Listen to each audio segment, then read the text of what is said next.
আমাদের জেলা কমিটি, আমাদের উপজেলা কমিটি, আমাদের ইউনিয়ন কমিটিগুলোকে বাধ্য করা হবে যে 30-35% নারী যদি না থাকে সেই কমিটি পাস হবে না। সেই জায়গাটা যখন আমরা রাজনৈতিক দলগুলো যখন বাধ্য করবে তখনই কিন্তু আপনার রুট লেভেল থেকে উইমেন লিডারশিপ গ্রো করবে। তার আগে এটা খুবই সমস্যা। আপনি হিসাব করে দেখেন আমাদের দেশে কতগুলো ইউনিয়ন চেয়ারম্যান হিসেবে নারীকে মনোনয়ন দেয় রাজনৈতিক দলগুলো, খুব একটা পাবেন না, মানে অলমোস্ট জিরো। আচ্ছা, including my own party BNP. আমি উপজেলা আসেন, এখন উপজেলা নির্বাচনে আমাদের এতগুলো উপজেলা বাংলাদেশে, আপনি যদি 30%ও আমরা যদি বা 20%ও যদি আমরা নারীদেরকে উপজেলা তে আমরা নমিনেশন দিতাম, তাহলে এতদিনে আমাদের অনেক বেশি উইমেন লিডারশিপ তৈরি হতো এবং ওনারাই কিন্তু আস্তে আস্তে আপনার পার্লামেন্ট ইলেকশনের জন্য তারা তৈরি হতো। এই আমাদের 2026-এ যে ইলেকশন হলো, সেই ইলেকশনের কথা আমি বলতে চাই না, because I myself as a political worker is very disappointed. কারণ এখানে আমাদের কোনো নারীর, মানে দেয়ার ভেরি ফিউ, বিএনপি থেকেও অনেক কম নারীকে নমিনেশন দেওয়া হয়েছিল ডিরেক্ট ইলেকশনে। আমি এরকম গত 17-18 বছরে জিলুর ভাই এরকম বহু প্রোগ্রামে আমি গেছি, যেখানে আগে তো আওয়ামী লীগ ছিল, এখন আমাদের জামাতে ইসলামের বোনরা আছেন। আওয়ামী লীগ এবং বিএনপির নারী নেত্রীরা ডিরেক্ট ইলেকশনের ক্ষেত্রে সবাই কিন্তু ঐক্যবদ্ধ ছিল।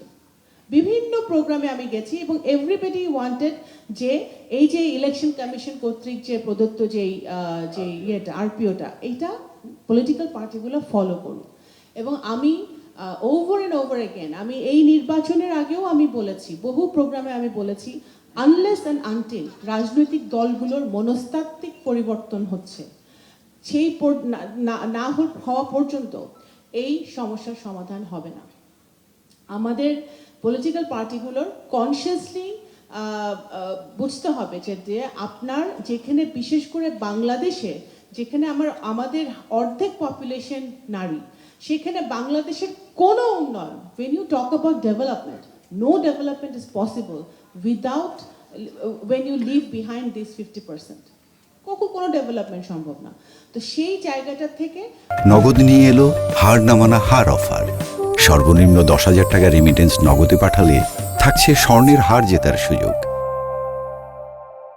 আমাদের অবশ্যই নারী শিক্ষা, নারীদের ক্ষমতায়ন, সেটা সবচেয়ে বেশি গুরুত্ব দিতে হবে এবং সেটা যখন পলিটিক্যাল পার্টিগুলো বুঝতে পারবে তখনই কিছু হবে।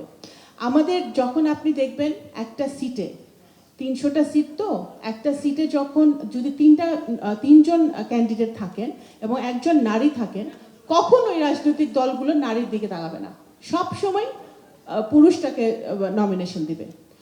এবং এই যে মনস্তাত্ত্বিক যে সমস্যাগুলো, এই সমস্যাগুলো যতদিন আমরা চেঞ্জ না করতে পারবো, রাইটলি সেড, এখানে এই যে ও বলেছে, অনেকদিন পরে তোমার সাথে দেখা হলো, ও রাইটলি বলেছে যে আমাদের স্ট্যান্ডিং কমিটিতে একজন নারী, আমাদের ভাইস চেয়ারম্যান কয়জন আছে, আমাদের অর্গানাইজিং অনেক দিন পরে দেশনেত্রী বেগম খালেদা জিয়া লাস্ট কাউন্সিলে ওনাকে আমি মানে অত্যন্ত মানে শ্রদ্ধার সাথে আজকে স্মরণ করতে চাই যে আমাদের 2জন অর্গানাইজিং সেক্রেটারি উনি করেছিলেন লাস্ট কাউন্সিলে, এবং উনি লাস্ট কাউন্সিলে চেষ্টা করেছেন যে আরো অনেক বেশি আমাদের এক্সিকিউটিভ কমিটিতে নারীদেরকে স্থান দেওয়ার। কিন্তু আমার ব্যক্তিগত মতামত হচ্ছে, যতক্ষণ না পর্যন্ত আমাদের জেলা কমিটি, আমাদের উপজেলা কমিটি, আমাদের ইউনিয়ন কমিটিগুলোকে বাধ্য করা হবে যে 30-35% নারী যদি না থাকে সেই কমিটি পাস হবে না, সেই জায়গাটা যখন আমরা রাজনৈতিক দলগুলো যখন বাধ্য করবে তখনই কিন্তু আপনার রুট লেভেল থেকে উইমেন লিডারশিপ গ্রো করবে। তার আগে এটা খুবই সমস্যা।